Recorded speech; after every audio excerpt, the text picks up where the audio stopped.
Good evening পুনৰবাৰ আপোনালোকক মই নতুন টপিকৰ সৈতে মোৰ চেনেলত স্বাগতম জনাইছোঁ। আজি টপিকটো হৈছে মাইক্ৰ'ছফ্ট এক্সেলত আমি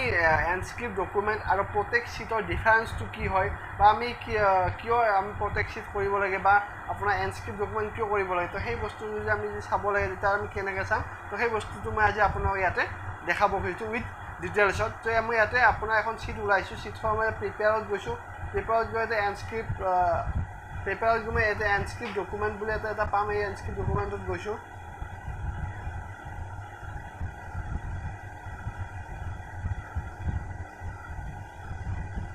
অফিচ বটনত যাব, অফিচ বটন এইটো হৈছে আপোনালোকৰ এইটো অফিচ বটন হয়, এইটো ক্লিক কৰিব, ক্লিক কৰি প্ৰিপেয়াৰত যাব, প্ৰিপেয়াৰত ক্লিক কৰিব, এনস্ক্ৰিপ্ট ডকুমেণ্ট বুলি এটা অপশ্যন ইয়াতে ক্লিক কৰিব। ক্লিক কৰাৰ পিছত আপোনাৰ ইয়াতে পাছৱৰ্ড খুজিব, আপুনি কিবা এটা পাছৱৰ্ড দি দিব আপোনাৰ, যেনেকৈ 1 2 মই দিছোঁ 1 2 3 4 5 6, তো মই 1 2 3 4 5 6 যিটো অ'কে কৰিছোঁ, দেন মই এগেইন পাছৱৰ্ড এণ্টাৰ কৰিছোঁ, চেম পাছৱৰ্ডটো আপোনালোকে এগেইন এণ্টাৰ কৰিব, অ'কে কৰি দিব, তাৰপিছত এইটো ছেভ কৰি দিব। ছেভ কৰাৰ পিছত আপুনি এই অপশ্যনটো ক্ল'জ কৰি দিব।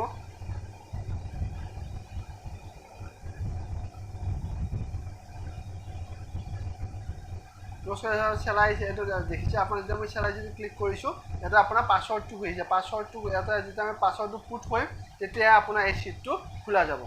এই শ্বীটটো আহিছে। এতিয়া ইয়াত আৰু এনস্ক্ৰিপ্ট ডকুমেণ্ট আৰু প্ৰত্যেক শ্বীট দুটা আমাৰ ডিফাৰেঞ্চ এটা আছে। কি হ'ল ডিফাৰেঞ্চটো, যে আপুনি যেতিয়া এনস্ক্ৰিপ্ট ডকুমেণ্ট কৰিব, এনস্ক্ৰিপ্ট ডকুমেণ্ট কৰিলে আপোনাৰ গোটেই শ্বীটখন হাইড হৈ যায়, মানে গোটেই শ্বীটখনৰ ওপৰতে পাছৱৰ্ডটো লাগি যায়, মানে আপোনাৰ যিখিনি ডাটা আছে সেই ডাটাখিনি আপোনাৰ শ্ব' নকৰে, আপুনি ডাটাখিনি চাব নোৱাৰে বা ডাটাখিনি শ্ব' নকৰে। কিন্তু প্ৰত্যেক শ্বীটটো এনেকুৱা এটা বস্তু য'ত আপোনাৰ ডাটাখিনি শ্ব' কৰিব, মানে ধৰি আপুনি কিবা এটা ইম্পৰ্টেণ্ট বস্তু বনাইছে, মই আপোনাৰ বস্তু বেয়া নষ্ট কৰিব খুজিছোঁ, মই শ্বীটটো অ'পেন কৰিব পাৰিম, বাট মই শ্বীটটো বেয়া কৰিব নোৱাৰোঁ, কাৰণ সেইটো মই কি কৰি ৰাখিছোঁ, প্ৰটেক্ট কৰি ৰাখিছোঁ। মই প্ৰত্যেক শ্বীটত গৈছোঁ, ইয়াতে মই এটা পাছৱৰ্ড দিছোঁ, যেনেকৈ মই 1 2 3 4 5 দিছোঁ, 1 2 3 4 5 মই ইয়াতে কৰিছোঁ, অ'কে কৰিছোঁ, দেন চেম পাছৱৰ্ড কৰিছোঁ 1 2 3 4 5, অ'কে কৰিছোঁ। এটা চাব, ইয়াতে যদি মই এটা ক্লিক কৰোঁ, এতিয়া মই এইটো প্ৰটেক্ট হৈ গ'ল, এতিয়া মই ক্ল'জ কৰি দিম, ইয়াতে য়েছ কৰি দিব, ক্ল'জ কৰি দেন এতিয়া আমি অ'পেন কৰিম, চাওক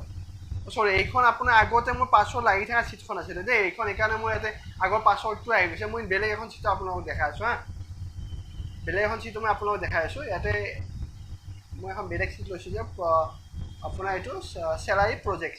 এই চেলাৰী শ্বীটখন লৈছোঁ, তো ইয়াত মই প্ৰত্যেক শ্বীটটো আপোনাৰ এপ্লাই কৰিম। প্ৰত্যেক শ্বীট কৰিছোঁ, ইয়াতে আপোনাৰ ক'লোৱে মই অলপ আগতে, ইয়াতে আপোনাৰ পাছৱৰ্ডটো এণ্টাৰ কৰিব, 1 2 3 4 5 কৰিব, পাছৱৰ্ডটো এণ্টাৰ কৰিব, অ'কে কৰিব, চেম পাছৱৰ্ড পুট কৰিব 1 2 3 4 5,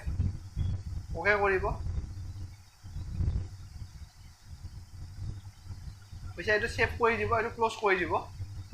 এতিয়া মই অফিচ বটনত যাম, এইটো মই ক্লিক কৰিম, চাওক মই এই শ্বীটখন মোৰ শ্ব' কৰিছে, কিন্তু মই ইয়াতে একোৱে কৰিব নোৱাৰোঁ। চাওক মই যাতে কিবা কৰিব খোজোঁ, এনেকৈ আপোনাৰ কি আহিব, মাইক্ৰ'ছফ্ট অফিচ এক্সেল এইখিনি লিখিব যে to by in the of the documents, এনেকৈ আপোনাৰ বস্তু দেখাই দিব। ইয়াত ক'তোৱে আপুনি একোৱে কৰিব নোৱাৰে, এই শ্বীটখনত মানে এই যিখন আপোনাৰ শ্বীট আছে, এই শ্বীটখনত আপুনি ক'তো একো এটা আপুনি পইণ্ট এটাও ইয়াতে ক্ৰিয়েট কৰিব নোৱাৰে, পইণ্ট এটা আপুনি লিখিব নোৱাৰে। চাওক চবতে আপোনাৰ এই বস্তুটো আহি গৈছে, এইটো চাওক the cell or side already আপোনাৰ দি দিছে গোটেইখিনি, প্ৰটেক্ট বুলি দিয়ে। এতিয়া যদি আনপ্ৰটেক্ট কৰি যায় ক্লিক কৰিব, চেঞ্জ কৰিব মই পৰা নাই, একোৱে চেঞ্জ কৰিব পৰা নাই, কিন্তু মই ইয়াতে মই আনপ্ৰটেক্ট কৰি আপোনালোকক দেখাম বস্তুখিনি।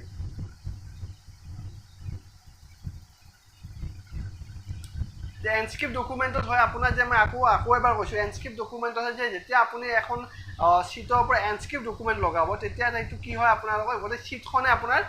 পাছৱৰ্ড হৈ যায়, মানে গোটেই শ্বীট আমাৰ সেই অপশ্যনটো ক্লিক ফল্ডাৰটো অ'পেন কৰিলে আপোনাৰ জাষ্ট আপোনাৰ পাছৱৰ্ডটোৱে দেখাব, বা পাছৱৰ্ডটো আপোনাৰ পুট কৰিবলগীয়া আপোনাৰ ডাটাখিনি নেদেখাব। কিন্তু আপুনি যে প্ৰত্যেক শ্বীট কৰিব, প্ৰত্যেক শ্বীটত আপোনাক ডাটাখিনি দেখাব, কিন্তু আপুনি তাত একোৱে কৰিব নোৱাৰিব, ডাটাখিনি আপুনি একোৱে লগাব নোৱাৰিব, একোৱে কৰিব নোৱাৰিব। তো সেইটো আপোনাৰ ইয়াতে সেই বস্তু সেই ডিফাৰেঞ্চটো মই আপোনাক দেখাবৰ কাৰণে আজি টপিকটো আনিছোঁ। এইটো খুব দৰকাৰী হয়, আপোনাৰ জানাটো খুব দৰকাৰী, ইম্পৰ্টেণ্ট বস্তু কিছুমান বা আপোনাৰ ইম্পৰ্টেণ্ট কিছুমান বস্তু এটা আপোনাৰ জানাটো খুব দৰকাৰী হয়, সেইকাৰণে মই আজি অপশ্যনটো আনিছোঁ, যাতে আপোনাৰ প্ৰত্যেক শ্বীট আৰু এনস্ক্ৰিপ্ট ডকুমেণ্টৰ ডিফাৰেঞ্চটো আপোনালোকে বুজি পায়। যদি আপুনি এনস্ক্ৰিপ্ট ডকুমেণ্ট কৰে, তাত আপোনাৰ গোটেই শ্বীটখনে পাছৱৰ্ড হৈ যাব, গোটেই শ্বীটখন আপোনাৰ পাছৱৰ্ড হৈ যাব, মানে শ্বীটখনত আপুনি ডাটাখিনি একোৱে দেখা নাপাব। এনস্ক্ৰিপ্ট ডকুমেণ্ট যদি প্ৰত্যেক শ্বীট কৰে প্ৰত্যেক শ্বীটত কি হ'ব আপোনাৰ ডাটাখিনি শ্ব' কৰিব কিন্তু আপুনি একো চাওক ইয়াতে মই পাছৱৰ্ডটো পুট কৰি দিছোঁ আনপ্ৰটেক্ট কৰি দিলোঁ এতিয়া মই ইয়াতে যি ইচ্ছা আমি তাকে কৰিব পাৰিম মানে এইটো মই ডাটাখিনি আপুনি নষ্ট কৰিব পাৰিম মানে আপোনাৰ মিছ ইউজ কৰিব পাৰিম মই আপোনাৰ যিখিনি ইম্পৰ্টেণ্ট ডাটা এইখিনি আমি মিছ ইউজ কৰিব পাৰিম যদি আপুনি প্ৰত্যেক শ্বীট যদি এনস্ক্ৰিপ্ট শ্বীট ডকুমেণ্টটো দিয়ে তাৰ আপুনি একোৱে কৰিব নোৱাৰে মানে একো শ্বীট নাহে আপোনাৰ কিন্তু আপুনি যদি প্ৰত্যেক শ্বীট কৰে প্ৰত্যেক শ্বীটত আপোনাৰ ডাটাখিনি শ্ব' কৰিব কিন্তু তাত আপুনি একো কৰিব নোৱাৰিব যদি আনপ্ৰটেক্ট কৰে তেতিয়া তাত কিবা কৰিব পাৰিব তো ধন্যবাদ যদি আজি এই ভিডিঅ'টো আপোনালোকে ভাইৰেল কৰিছে লাইক কৰিব শ্বেয়াৰ কৰিব আৰু যদি চেনেল নতুন ছাবস্ক্ৰাইব কৰিব তো আজি বেলেগ এটা ভিডিঅ' লগ পোৱাৰ আশাৰে আজিলৈ ধন্যবাদ